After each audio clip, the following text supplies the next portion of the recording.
Hey folks, Coach Jeff here. Today I'm going to talk a little bit more about heart rate training and heart rate zones.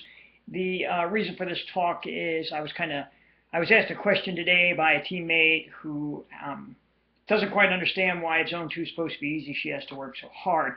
So I want to talk a little bit about how we get to that point, hopefully, and when we do get to that point, what we do with it and how it happens. But first, let's talk a little bit about what training zones are, because I don't think everyone has a great understanding of what training zones are and how you should work your training zones. And I want to really make that perfectly clear. I was just watching a video by someone else who talked about zone 2 training, how you just keep getting faster and faster and faster in zone 2. Well, that's not necessarily the truth. And I don't want people to be confused by that. They think if you just continually run in zone 2 that you're going to, the next thing you know, you're going to be running miles like a Kenyan, because that's really not how it works. But let's go a little bit deeper. Talk a little bit about your training zones, what the training zones are for, what you use them for. I wrote some notes today. If I refer to some of my notes, please bear with me. But I think this is important enough. So let's talk about zone 1 first. What is zone 1 about? Okay, zone 1 is when your system is oxidative. Okay, and it's really a great place to be after hard workouts or tough blocks of training. And why? Because very easy workouts can actually accelerate recovery more than complete rest. Oddly enough, easy aerobic training stimulates blood circulation. So when you're running in zone 1, you're stimulating blood circulation, which can assist with the removal of inflammation and increase your tissue healing response. That's why a lot of times you'll hear people say, well, inflammation is kind of good for you. Yes, because inflammation can actually generate blood circulation to an area and help in the healing process. The intensity in this zone is enough to increase blood circulation, trigger a little bit of growth hormone response, but it's not intense enough to cause any muscle damage, and very little energy and fluid depletion. So that's kind of what you're looking at with a zone 1 run, so that you understand exactly why when your coach says, I want you to go out there and run really, really easy today, and it's going to correlate to a zone 1 run, what benefit you're getting from that run. Now let's talk about zone 2, because all we hear about zone 2, and I'm running so slow, coach, I'm running so slow, coach, I'm running so slow, coach, and you get faster. Well, again, you're in an oxidative zone, okay, and this zone should be very easy, and again, conversational. And training at this intensity primarily, keep that word in mind, uses slow twitch muscle fibers. Since these fibers provide most of the mobility for events lasting 2 minutes or longer, workouts at this intensity should actually comprise a big bulk of your training. Training above this intensity will not significantly overload your slow twitch fibers, which you're attempting to train, to be more efficient and using fat and oxygen to produce energy while conserving carbohydrate stores. If you don't have a physically active job or you aren't able to spend lots of time on your feet during the day, this intensity is important because you're training your body to use fat as fuel, especially for individuals who compete in events that last an hour to 2 hours or more. Although it's very difficult to keep your intensity low in these days, if you decide that you have lots of time on your hands and the type of training you want to do is primarily aerobic, versus interval-based training, then performing your endurance efforts at higher intensities in zone 2 will reduce the effectiveness of your harder workouts on subsequent days by fatiguing the muscle and depleting carbohydrate stores in the fast twitch. And that actually leads to overtraining. But the bottom line is, with zone 2, in this aerobic zone, physiologically, you're developing your body to do different things. And you've heard me talk about it, developing mitochondria, the energy factories in your muscle that produce the energy that your body needs to go.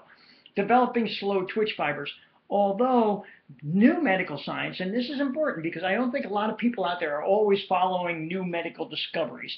And new medical discoveries are telling us that even on our long, easy runs, toward the end, as we start to fatigue, our body instinctively starts to activate some fast twitch fibers and gets to glycogen burning. So even at these lower intensity, easy runs in zone 2, you start to develop some early phase fast twitch fibers as well. And that's very, very important key to remember. Now, in our teammate's case, when she asked this question, she was an ultra runner, and ultra runners have these huge aerobic engines, but they don't have a lot of leg speed because they sacrifice that leg speed for longer periods of endurance. At least the non-elite level ultra runners. And that's who I like to address most of my stuff to, is the non-elite people, although the elite people can watch this as well. And so what's happening in her case is the fact that because she has this huge aerobic engine, her legs are working really, really hard to catch up to that aerobic engine. Now, so what does that mean? How does she do that? How does she run faster in zone 2 without really feeling like she has to work so hard? Well, in her case, she has to do more intensity level work, more of that mid zone 3, more longer interval work, so that she's actually getting the legs strengthened to turn over faster and work harder, so they have the muscular adaptation needed that she can use to turn over faster when she's in her zone 2.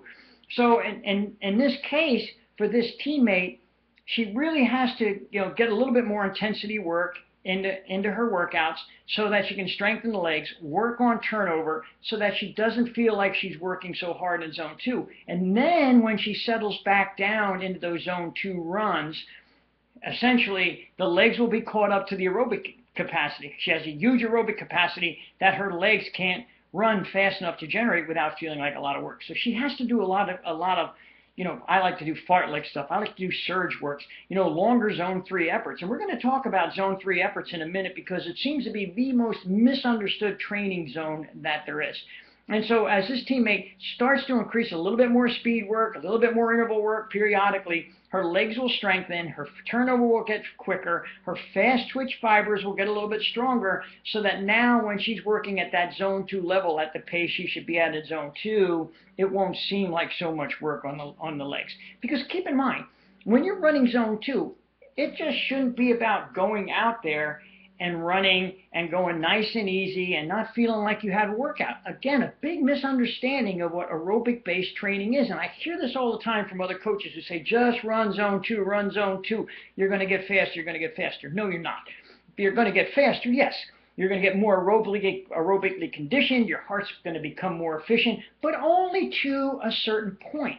Look, most of us race, and marathoners and even ultra runners, most of us are racing in that low zone 3 to mid zone 3 area. We have to develop that. Again, new science is saying that, zone 3 isn't the no man's zone anymore, or the NBZ as we used to call it, the no benefit zone. There are extreme benefits in zone 3. Your muscular endurance energy system is increasing in zone 3. And during an endurance workout, your intensity may reach this zone on slight hills. When you're doing aerobic work, that's good. You're beginning to push the pace on flats a little bit. Sometimes that's good. Because why? Your body is still primarily functioning aerobically. Even in zone 3, you are still developing aerobically. You're not developing the same number of mitochondria that you do in zone 2, but nevertheless, you're getting aerobic development. And more importantly, you're getting race pace training for your body. When do you start zone 3 runs? I like to have start people in zone 3 runs when they start that first build phase of their training. And keep in mind, I use a base 1, a base 2, and then I go into build, which starts to activate some more race specificity and a little bit more intensity in their workouts. Again, 3-minute surges, 5-minute surges, mixed in with the middle of a zone 2 run into zone 3, start to increase that turnover capability and start conditioning the body to carry race pace. You can train in zone 2 all day long and you'll get faster. Trust me, I love zone 2. I do most of my training there because I'm old. And you'll get faster. Trust me, you'll get faster. I don't get any faster because I'm old. But when you start heart rate based training, you will increase your paces as you become more aerobically fit. However, if you don't do that zone 3 race pace conditioning training on race day, you're not going to be able to sustain the effort. And that's why zone 2 in the build phases and the race specificity phases of heart rate training and building your pyramid, that's why the zone 3 efforts are so important. You can't ignore them. And again, they're a key to your faster, longer runs, is the ability to sustain that effort. If you don't train your body to sustain that effort, you can't sustain that effort. So, a slight problem with this zone is that the intensity is a little bit too high for maximum stimulation of slow twitch fibers and fat burning. So if you get a little bit too high in zone 3, what happens is you start to become a little bit more glycogen dependent or sugar dependent, and sometimes you're not burning as much fat as you like to be. And that's why you go back to zone 2. I'm in zone 2, and I'm really teaching my body to maximize my fat burning capacity. That means that I can go longer at these race pace efforts or marathon paced efforts and half marathon paced efforts and continue to burn fat a little bit longer because I conditioned my body to do that. An intensity increases from zone 2. Oxygen debt becomes just a little bit greater, not a great deal greater. That's why the mitochondria development and the capillary development slows a little bit. But again, it's still there because you're aerobic. More carbohydrate, less fats burned in zone 3 because the zone's high enough to get the physiological runner's high and the satisfaction that you exercise with a slight amount of intensity. A lot of people run in zone 3 too much.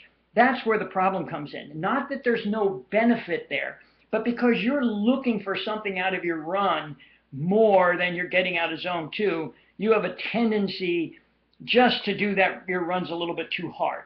So there's phases, and you really have to trust the phases if you're going to trust effort-based training and heart rate-based training. You know, zone 2, build huge aerobic capacity, get yourself strong. But you need to get into zone 3 as you come out of that to teach the body how to sustain harder efforts a little bit. If you're an ultra runner and you're saying, I want to run a fast marathon, I want to run a fast 10K, you have to come back a little bit and say, okay, I'm working so hard in zone 2, my legs can't do it. And this teammate isn't the first teammate who said this to me, who's come from the ultra world. We have to teach the legs something then, and that means a little bit more intensity. Most times you can get that intensity enough in zone 3. You don't have to take yourself to zone 4 when you're right at lactate threshold. Okay, so that's one of the things to keep in consideration as you're developing your aerobic system and your aerobic training platform. Zone 4. Zone 4 is about muscular endurance, lactic acid tolerance, low-end energy system, oxidative energy. LT, as it's called, or anaerobic threshold, it's the highest intensity that your body can recycle lactic acid quickly as it produces. At this intensity, you're working really hard at a sustainable pace with relatively good form because lactic acid levels, blood muscles are steady, not increasing the intensity above the zone or towards the high end of the zone. You know, performing your interval training sessions near lactic threshold, can teach your body to decrease the amount of lactic acid produced and increase the lactic acid that gets removed from your body. So in other words, you're teaching your body how to buffer the waste that's being produced. That's what zone 4 does. And when you're running in zone 4 and you're doing intervals, longer intervals with short periods of recovery, shorter intervals with long periods of recovery, you're teaching your body how to rid itself of the waste that the muscles are pushing out into the system. It's that lactic acid that can cause a little bit of stiffness, the rubbery leg syndrome, those things that slow you down and take the energy out. So as you get into and you move through your muscular adaptation phases of training and you get to the zone 4 efforts, they're important. And they're important because they also have an effect on your zone 2 efforts. So again, we see higher intensity stuff making you faster in zone 2. It's a combination of all of your zones. I'm not even going to talk about zone 5 because at this level, your intensity now exceeds your lactic threshold and your body is relatively stressed to its max ability. So we don't want to stay there. I mean, most people can sustain a zone 5 effort for a very, very minimal amount of time. And then I have what I call anything above zone 5, which is crazy zone, where you can only sustain, seconds of energy output. But from zones 1 through 4, they're all very, very important on how you work together to become a better aerobically fit and faster athlete. First thing is zone 1, recovery. It stimulates blood. It's almost like getting massage on your legs. Zone 2 is where the bulk of your work is going to be. Don't get me wrong, we're still doing the bulk of our conditioning at the aerobic level. But keep in mind, as we move efforts into zone 3 with surges and some race pace stuff effort down the road, or aerobic threshold efforts as we build into these phases, they actually help you get faster in zone 2 because the better your body buffers lactic acid at a harder effort, the better it buffers lactic acid at a slower effort, which allows you to be faster more comfortably in those zone 3 efforts. So It's all a combination. You really need to understand how to put the combination together as you're building your program. This is where it gets tricky. Understanding where and the timing when to put different stresses on the body as you go through the training. I tell everyone, start with a big base. Start that aerobic conditioning. Become as aerobically fit as you possibly can. This teammate doesn't have a problem. She has a really great problem. She is so aerobically fit that her legs can't keep up with her very efficient heart rate. Now she has to work a little bit harder and incorporate some of these other effort levels to condition her legs to move a little bit faster at those lower levels where she's generating more speed naturally. So it's important. Understand the 5 zones. Understand how they work. Learn to understand how each feels. Easy, very easy, medium effort, hard effort. Okay, these are all very important things. What's my perceived exertion? Zone 1, I can walk around and lollygag and do whatever I want. Zone 2 is conversational pace. Zone 3, I start to have a little bit of a broken conversation. Zone 4, I really don't want to talk more than I have to. And Zone 5, forget about it. You're not liking me or anyone else in the neighborhood. So keep that in mind. Keep those things in focus. Write these things down. Understand these things because they're going to be very important in the whole picture of training. It's not all about Zone 2. It's a combination of combining efforts together that will make you a better runner, a better cyclist, a better swimmer. This is a coach. As always, be healthy, train smart, have fun, and have a great day.